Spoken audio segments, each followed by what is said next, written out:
नमस्कार विद्यार्थी मित्रांनो, स्वागत आहे तुमचं एऑन आय एस अकॅडमीमध्ये. आणि आज आपण MPSC करंट अफेअर्स सिरीजमधील 26 एप्रिलच्या परीक्षाभिमुख महत्त्वाच्या चालू घडामोडी या व्हिडिओमध्ये पाहणार आहोत. सगळ्यात पहिल्यांदा आपण एक अहवाल पाहूया महत्त्वाचा आणि त्यामधील क्रमवारी पाहूया, कारण त्यामध्ये भारताचं स्थानसुद्धा महत्त्वाचं आहे. आणि परीक्षेला कसे प्रश्न येतात तर हा अहवाल कोण काढते, भारताचे स्थान कितवे आहे आणि पहिल्या, दुसऱ्या, तिसऱ्या क्रमांकावर कोणते देश आहेत. तर हा अहवाल कशाबाबत आहे पहा. संरक्षणावरील खर्चात सर्वात पुढे कोण. ओके. आता संरक्षणावरील खर्च देश का करतात, कारण लष्करी सामर्थ्यामुळे देश सुरक्षित राहतो आणि वाकड्या नजरेने पाहण्याची कोणाची हिंमत होत नाही त्या देशाकडे.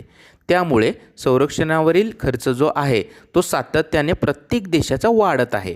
आता इथे खाली ग्राफ दिलेला आहे पहा, इथे तुम्हाला दिसत असेल. सगळ्यात जास्त खर्च कोण करत आहे? अमेरिका नंबर 1ला आहे, चीन आहे नंबर 2ला आणि भारताचा क्रमांक नंबर 3 आहे. तिसऱ्या क्रमांकावर भारत आहे. ओके.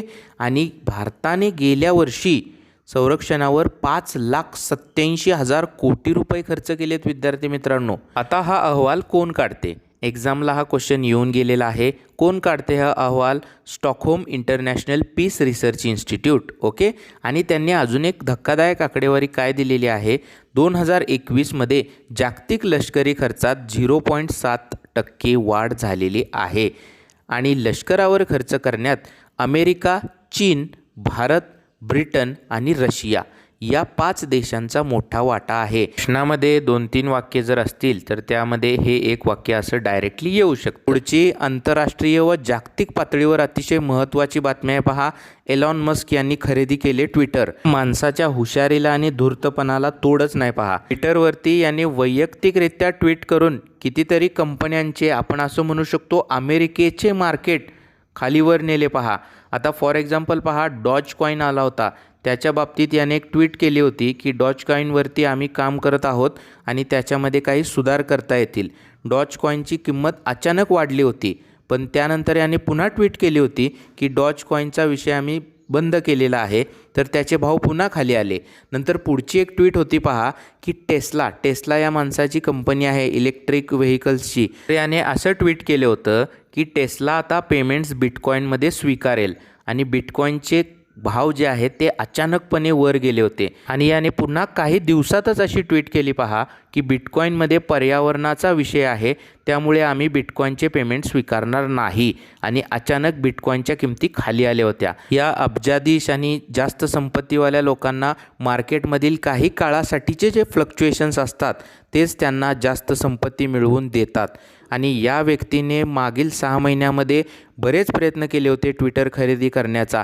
ट्विटरच्या शेअरची आज जी मार्केटमध्ये प्राईस आहे त्याच्यापेक्षा अतिशय जास्त प्राईस देऊ केली होती शेअर्स होल्डरला, तरीसुद्धा नकार आला होता.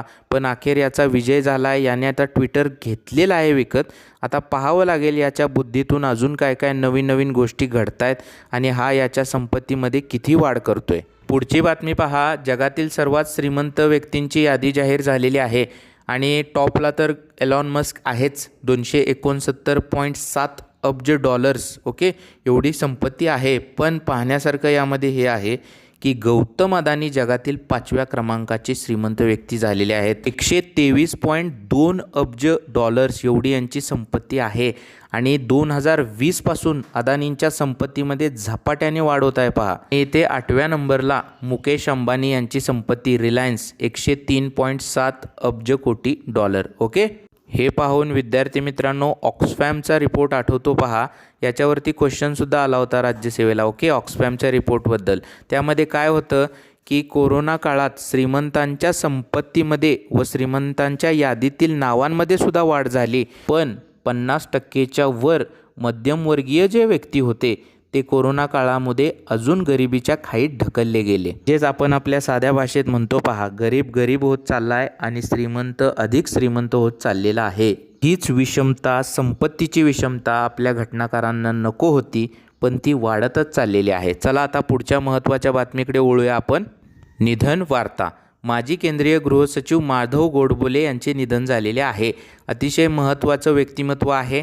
यांनी 1949मध्ये भारतीय प्रशासकीय सेवेमध्ये प्रवेश केला होता पहा. आणि अमेरिकेतील विल्यमसन कॉलेजमधून विकासाचे अर्थशास्त्र या विषयात MAचा अभ्यासक्रम आणि PhD पूर्ण केली आहे. 1993मध्ये ते भारत सरकारचे गृहसचिव झाले होते आणि त्यापूर्वी ते महाराष्ट्रात प्रधान वित्त सचिव, वीज मंडळाचे अध्यक्ष, ऊर्जा सचिव, उद्योग आयुक्त तसेच मुख्यमंत्र्यांचे सचिव अशा विविध पदांवर काम केलं होतं पहा त्यांनी. आणि इंदिरा गांधी, नरसिंह राव यांच्या पंतप्रधान पदाच्या कारकिर्दीत ते महत्त्वाच्या पदावर होते. आणि सगळ्यात महत्त्वाचं पहा, PV नरसिंहराव जेव्हा पंतप्रधान होते त्यावेळी राष्ट्रीय एकात्मता टिकून राहायला पाहिजे म्हणून बाबरी मशिदीचे जतन करणे आवश्यक आहे असं यांचं मत होतं बरं का. आणि त्यांनी उत्तर प्रदेशमध्ये त्यावेळी राष्ट्रपती राजवट लागू करण्याचा आग्रह धरला होता PV नरसिंहराव यांच्याकडे. आणि त्याला प्रतिसाद न मिळाल्यामुळे व्यथित होऊन गोडबोले यांनी गृहसचिव पदाचा राजीनामा देखील दिला होता. आणि रिटायरमेंटनंतर त्यांनी त्यांचं लक्ष लेखनाकडे वळवलं होतं पहा.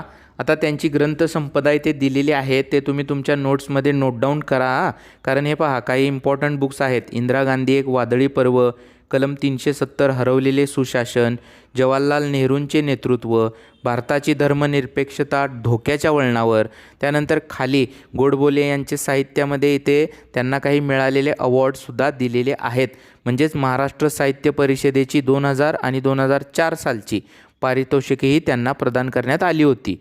त्यामुळे हे प्रॉपर तुमच्या नोट्समध्ये एवढ्या ज्या फ्रेममध्ये आहे ते लिहून घ्या. आता आपण पुढच्या इम्पॉर्टंट न्यूजकडे वळूया. वंदे भारत प्रोजेक्टला लागणार ब्रेक. आता हे पहा, रशिया युक्रेनच्या युद्धामुळे आपल्या देशामधील वंदे भारत प्रोजेक्टला ब्रेक लागण्याची शक्यता आहे. कारण का पहा, या वंदे भारत प्रोजेक्टच्या अंडर भारतामध्ये अधिकाधिक सेमी हायस्पीड रेल्वे गाड्या चालणार आहेत. आता यामध्ये पुढील ऑगस्टपर्यंत 75 तर येत्या 3 वर्षात तब्बल 400 वंदे भारत सेमी हायस्पीड गाड्या सुरू करण्याचा एक आपला एम होतं किंवा टार्गेट होतं. पण झालं आहे काय, याच्यासाठी जी चाकं लागतात ना, तर त्या चाकांची कमीत कमी किमतीत आपल्याला अवेलेबिलिटी कोण करून देणार होतं, तर युक्रेन. आणि 36,000 चाकांची ऑर्डर दिली होती आपण या वंदे भारत योजनेसाठी, या ज्या ट्रेनसाठी. पण युद्धामुळे युक्रेनची परिस्थिती किती बिकट झालेली आहे हे तुम्ही पाहतच आहात.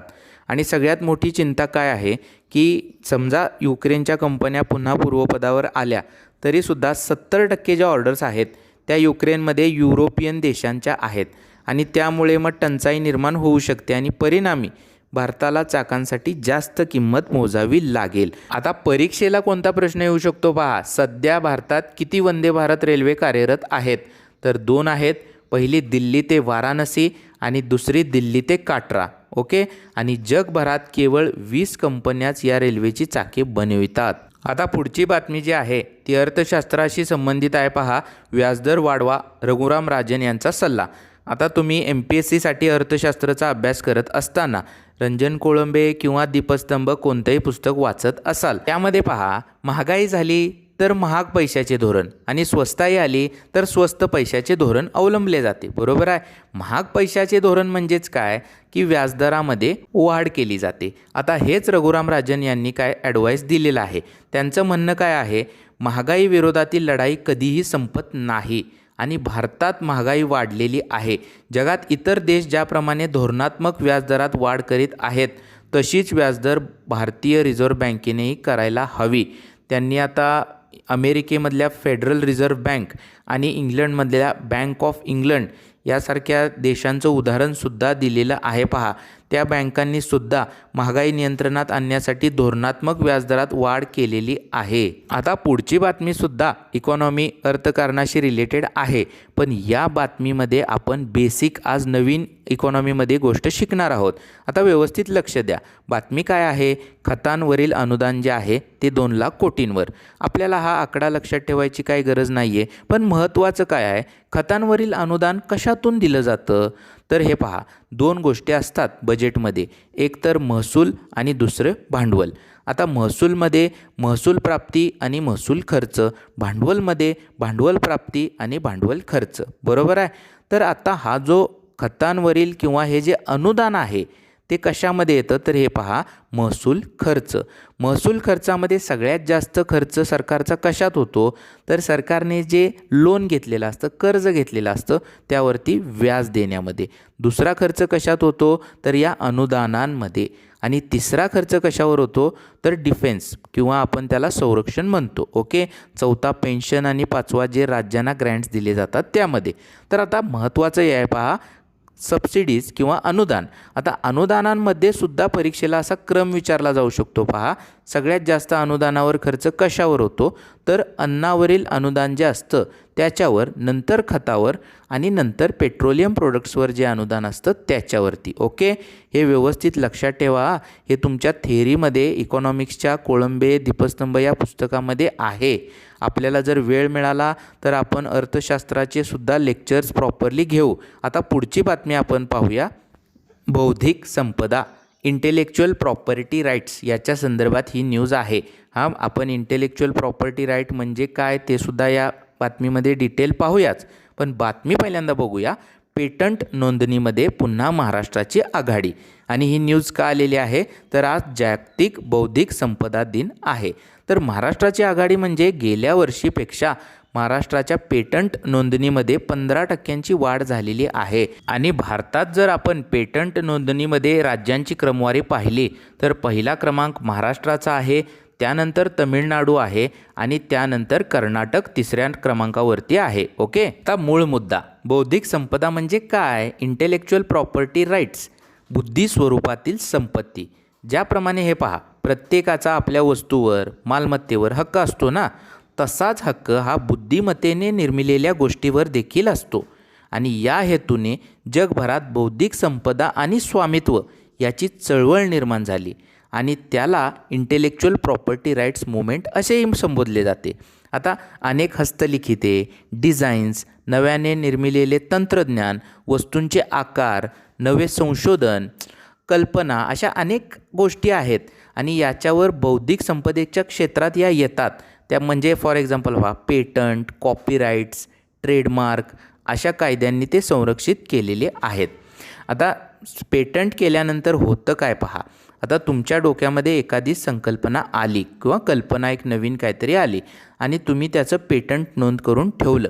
आता पेटंट नोंद करण्यासाठी काही हजार रुपयेच लागतात. पण त्या पेटंट त्या आयडियावरती जर एखादी मोठी काहीतरी गोष्ट किंवा प्रोडक्ट निघालं तर तुम्हाला त्या पेटंटसाठी लाखो रुपये मिळतात. पण पेटंटची नोंदणी अगोदर करणं गरजेचं आहे आणि त्यामध्ये महाराष्ट्र आघाडीवर आहे. महाराष्ट्रात 4741 पेटंटची नोंदणी झालेली आहे, ऑनलाईन नोंदणी. ओके. आता पुढील बातमी पहा. मनरेगाच्या मजुरीचे दर प्रत्येक राज्यात वेगवेगळे. आता इथे राज्यनिहाय मजुरीचे दर दिलेले आहेत पहा. मध्ये इथे बॉक्स पहा. महाराष्ट्र 238 रुपये आहे, मध्य प्रदेश 190 रुपये आहे, आंध्र प्रदेश 137 रुपये, आसाम 213 आहे, बिहार 194 असे विविध दर दिलेले आहेत. यामध्ये सगळ्यात जास्त दर हरियाणाचा आहे 309 रुपये आणि महाराष्ट्रापेक्षा कर्नाटक, केरळ, पंजाब, तमिळनाडू या राज्यामध्ये दर जास्त आहेत. पण मनरेगा याच्यावरती परीक्षेला नेहमी प्रश्न येतो. MPSC पूर्व परीक्षा असो, मुख्य परीक्षा असो.